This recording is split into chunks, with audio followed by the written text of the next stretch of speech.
Once hailed as one of Hollywood's most dazzling stars, her journey has been a mixture of unimaginable success and quiet suffering. A story of a woman who gave everything to her craft, only to be slowly forgotten by the industry she helped define. Marisa's rise to fame wasn't overnight.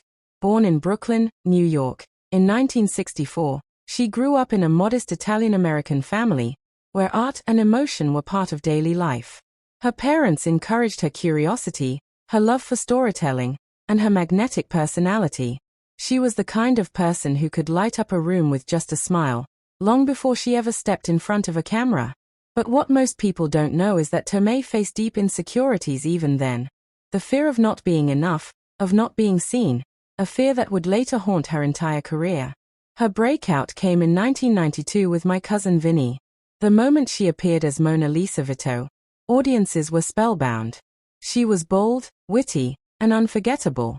And when she won the Oscar for Best Supporting Actress, the world celebrated her as Hollywood's new golden girl.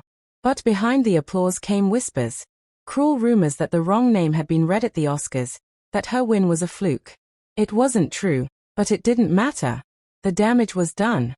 Overnight, her moment of triumph became clouded with doubt and mockery. Expansion Point 1. The aftermath of the fluke whisper. The fallout from that single, baseless rumor was catastrophic for her confidence and career trajectory.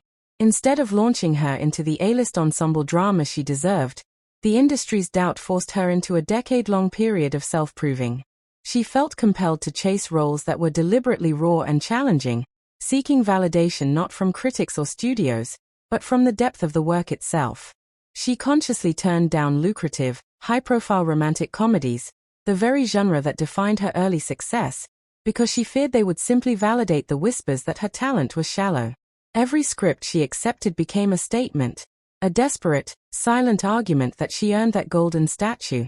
This constant need to perform under a cloud of false skepticism fundamentally warped the path of her career, substituting box office stability for artistic penance.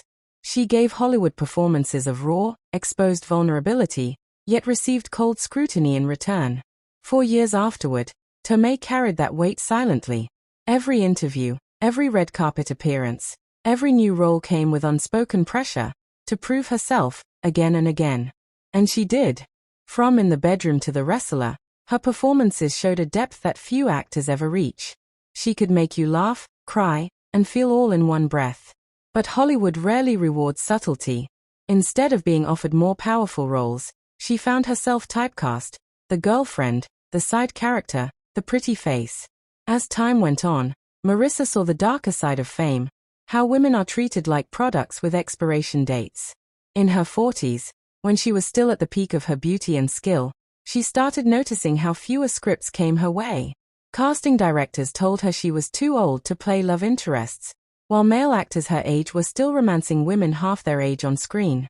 That quiet realization, that her talent couldn't save her from Hollywood's obsession with youth, was crushing. In interviews, she's spoken about how isolating the industry can be. The parties, the photo shoots, the endless smiling, they hide the loneliness underneath. Marisa never married, never had children. And though she said she doesn't regret it, the world never let her forget it. She's often been portrayed as the eternal single woman, as if her value depended on having someone beside her.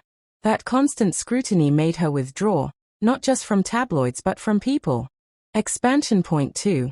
The loneliness of the eternal single woman trope.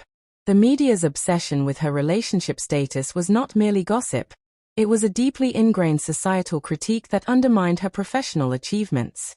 Interview after interview, the conversation would inevitably pivot from her Oscar-nominated performances to questions about her biological clock or her search for Mr. Right. She was repeatedly forced to defend her choice to remain unmarried, a burden never placed upon her male peers. This pressure created an insidious paradox. The industry demanded she be beautiful and available for the camera, yet the world simultaneously judged her for dedicating her life to work instead of traditional family structures. It suggested that no matter how brilliant her career, she was fundamentally incomplete without a partner. That quiet, relentless judgment became another invisible layer of insulation she wrapped around herself, preferring the clarity of solitude to the exhausting validation cycle of the outside world. This relentless focus on her private life only deepened her retreat from the very public life she was obligated to lead. And yet, even in her solitude, Tomei never stopped caring about her art. She turned to smaller projects, independent films, theater productions, and collaborations that nourished her soul instead of her fame. But that path came with sacrifice. While others chased blockbusters, she chased meaning. And that choice, noble as it was, slowly pushed her out of Hollywood's spotlight. When Marvel cast her as Aunt May in the Spider-Man series, it felt like a comeback.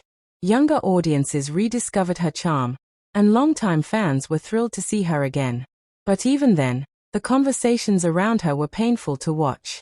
Instead of celebrating her performance, people fixated on her looks, calling her the hot Aunt May, turning her into a meme.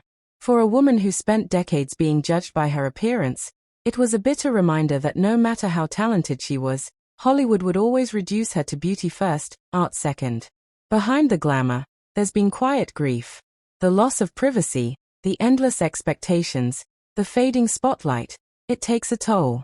Friends close to her say she's become more introspective, more spiritual, and less trusting of the industry that once adored her. She's spoken about finding peace in solitude, focusing on mindfulness, and reconnecting with her roots.